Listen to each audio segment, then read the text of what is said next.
Hey guys, this is Tanya. I welcome all of you to your channel ACL Preparation. So कैसे आप सभी लोग? I hope आप काफ़ी अच्छे होंगे और आप सबकी प्रिपरेशन भी काफ़ी अच्छी चल रही होगी. सो गाइस, आज इस वीडियो के अंदर मैं विद इन 5 मिनट्स आपके साथ आरआरबी का पूरा नोटिफिकेशन डिस्कस करने वाली हूँ. तो आप हर एक मतलब पॉइंट को नोट डाउन कीजिएगा. और आई होप आपने अभी तक फॉर्म फिलअप नहीं किया है, क्योंकि मैंने अपने पिछले वीडियो में भी ये कहा था कि मतलब हमें जल्दबाजी नहीं करनी है. अभी लिंक 7 जून से लिंक एक्टिवेट हो गया है, लेकिन हमें आराम से मतलब 7-8 दिन का टाइम लेना चाहिए. उसके बाद ही फॉर्म फिलअप करना चाहिए अकॉर्डिंग टू मी. क्योंकि क्या होता है, स्टार्टिंग के दिनों में मतलब हम फॉर्म फिल कर लेते हैं, फिर बाद में पता चलता है कि हमने ये मिस्टेक कर दी, हमने वो मिस्टेक कर दी, तो फिर से फॉर्म फिल करना पड़ता है. और मतलब जनरल के लिए जो फॉर्म का फ़ीस होता है वो काफ़ी ज़्यादा होता है, वो 850 होता है. तो मेरे अकॉर्डिंग आप आराम से 7-8 दिन का टाइम लीजिए. उसके बाद ही मतलब सब कुछ कंफर्म होके फिर फॉर्म फिल कीजिएगा. तो अभी मैं पूरा का पूरा मतलब नोटिफिकेशन आपके साथ डिस्कस करने वाली हूँ. आई होप आपको ये वीडियो अच्छा लगेगा. तो आप पूरा वीडियो देखना, चाहे तो स्पीड बढ़ा के देख सकते हैं, लेकिन पूरा देखना. तो लेट्स गेट स्टार्टेड. तो चलिए बात करते हैं नोटिफिकेशन के बारे में. ये रहा नोटिफिकेशन का फर्स्ट पेज और टोटल 54 पेजेस का है. वही पूरा का पूरा मैं आपके साथ डिस्कस करने वाली हूँ. तो आपको ये फॉर्म मतलब इस वेबसाइट पे मिल जाएगा. ये जो वेबसाइट यहाँ पर मेंशन है आप देख सकते हैं. यहाँ पर आपको जाके फॉर्म पूरा का पूरा नोटिफिकेशन मिल जाएगा. तो अभी बात करते हैं. ये रहा पार्टिसिपेटिंग बैंक्स, जितने भी बैंक्स हैं मतलब जो आरआरबी के अंदर आता है पूरे ऑल ओवर इंडिया में, उनके लिस्ट. फिर हाँ, ये है एज लिमिट क्राइटेरिया. मतलब हम मतलब किस एज से आप ऑफिसर स्केल 1 और ऑफिसर असिस्टेंट के एग्ज़ाम दे सकते हैं उसके बारे में यहाँ पर जनरल का मेंशन है. सेम बाद में मेंशन रहेगा SC ST और OBC के लिए आप मतलब रिलैक्सेशन एज कितना है आप वो देख लीजिएगा. तो ऑफिसर के लिए above 18 years and below 30 years. और यहाँ पर आप देख सकते हैं डेट मेंशन है. तो उसी अकॉर्डिंग आपको अपना डेट कैलकुलेट करना है कि 31 मई 2004 के अंदर आपका ये एज मतलब होना चाहिए. तो उसके अकॉर्डिंग आप मतलब अगर आप जनरल कैटेगरी में जनरल कैंडिडेट है तो आप बिलो 30 ईयर्स हैं तो ही आप फॉर्म फिलअप कर सकते हैं, नहीं तो आप नहीं कर सकते. और अगर आप OBC है तो आपके लिए 3 ईयर्स का रिलैक्सेशन होगा. और साथ ही में ST SC के लिए 5 ईयर्स का रिलैक्सेशन होता है. तो उसके बाद same for office assistant also. For general candidates it is 18 years to 28 years. मतलब अगर आप इस एज के बिटवीन हैं तो ही आप अप्लाई कर सकते हैं, नहीं तो नहीं कर सकते. और सेम जाता है ST SC और OBC के लिए रिलैक्सेशन ईयर भी सेम है. फिर बात करते हैं हाँ, यही रहा रिलैक्सेशन का पेज. आप देख ही सकते हैं ST SC का है 5 ईयर्स, OBC का है 3 ईयर्स, PWD का है 10 ईयर्स, एक सर्विसमैन का भी कुछ है, तो ये आप देख लीजिएगा. फिर बात करते हैं हाँ क्वालिफ़िकेशन की. अभी ऑफिस असिस्टेंट के लिए मतलब आपका ग्रेजुएशन कंप्लीट होना चाहिए और उसमें डेट भी मेंशन होगा. हाँ, डेट भी मेंशन है, आप देख सकते हैं 27/6/2022 तक आपका ग्रेजुएशन कंप्लीट हो जाना चाहिए. मतलब आपका फाइनल रिजल्ट आउट हो जाना चाहिए, तभी आपको मतलब पूरा का पूरा ग्रेजुएट माना जाएगा और तभी आप फॉर्म फिल कर सकते हैं, नहीं तो आप नहीं कर सकते. तो सेम फॉर ऑफिसर स्केल के लिए भी जाता है bachelor degree in any discipline from a recognised university. तो यहाँ पर मेंशन है. तो आप उसके अकॉर्डिंग अगर आप फाइनल ईयर स्टूडेंट्स हैं तो आप उसी के अकॉर्डिंग मतलब फॉर्म फिल कीजिए. कि अगर आपको पता है कि आपका रिजल्ट 27 जून में और जून के अंदर आ जाएगा फाइनल रिजल्ट, तभी आप अप्लाई कीजिए, नहीं तो मतलब आप प्रॉब्लम हो जाएगा. मतलब आप अगर अप्लाई भी करेंगे तो शायद बाद में जाके आपका फॉर्म डिस्क्वालीफाई हो जाए. फिर बात करते हैं फ़ीस की. अभी फ़ीस यहाँ पर मेरे अकॉर्डिंग बहुत ज़्यादा है जनरल के लिए as compare to ST SC and others. तो आप ये देख ही सकते हैं कि ऑफिसर स्केल 1 में जनरल का जो फ़ीस है वो 850 है और बाकियों का 175. तो इसमें आप कुछ कर नहीं सकते. अभी क्या करें.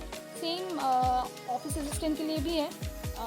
मतलब जनरल के लिए जनरल हो OBC हो जो भी हो उनके लिए 850 और बाकी कैंडिडेट्स के लिए 175.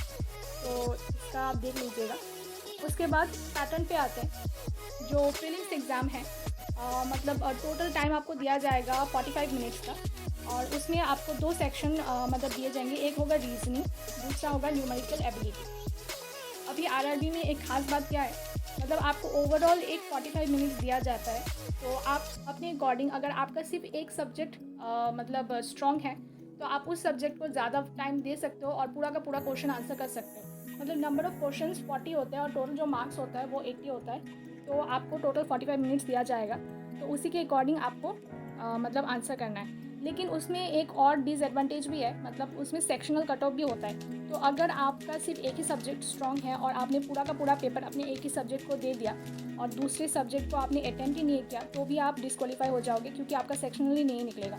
तो आपको ऐसे मतलब पूरा का पूरा एग्ज़ाम ऐसे देना है कि आपका सेक्शनल भी हो जाए और ओवरऑल कट ऑफ भी क्लियर हो जाए और विदिन 45 मिनट्स। तो अगर आपको मतलब प्रैक्टिस भी उसी लेवल से करना होगा।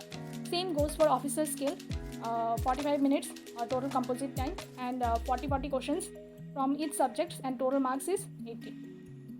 फिर आता है ये रहा मेंस का जो पैटर्न है। मेंस में क्या होता है, टोटल 5 सब्जेक्ट्स होते हैं और उसमें मतलब टोटल हमें जो टाइम दिया जाता है वो होता है 2 आवर्स का।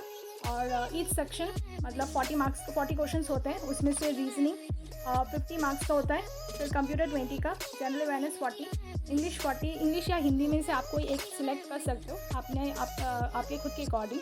और जो न्यूमेरिकल एबिलिटी होता है वो 50 मार्क्स का होता है। टोटल मार्क्स होता है 200 मार्क्स। सेम ऑफिसर स्केल के लिए भी सेम पैटर्न ही है, तो आप उसके अकॉर्डिंग देख लीजिएगा। आपको मतलब इंग्लिश और हिंदी में जो अच्छा मतलब आप जिसमें अच्छे हैं, जिसमें आपका अच्छा मार्क्स आ सकता है, आप उसी को चूज़ कर सकते हैं एग्ज़ाम हॉल में। फिर ये रहा मतलब लैंग्वेज।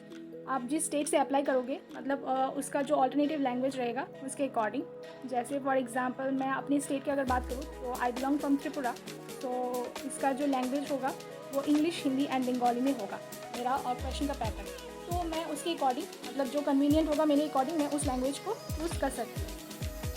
फिर ये तो हो गया इसका।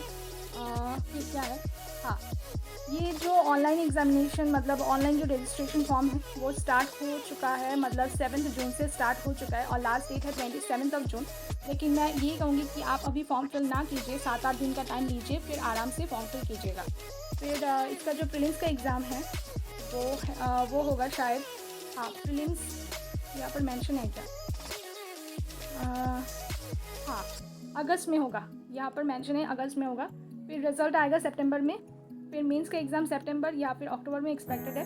फिर रिज़ल्ट अक्टूबर में या फिर नवंबर में आ सकता है। उसके बाद हाँ ऑफिसर मतलब ऑफिस असिस्टेंट का जो फाइनल रिज़ल्ट होता है वो 1 जनवरी को आता है और ऑफिसर स्केल का मतलब इंटरव्यू भी होता है, तो उसका रिज़ल्ट नवंबर में शायद आ जाएगा।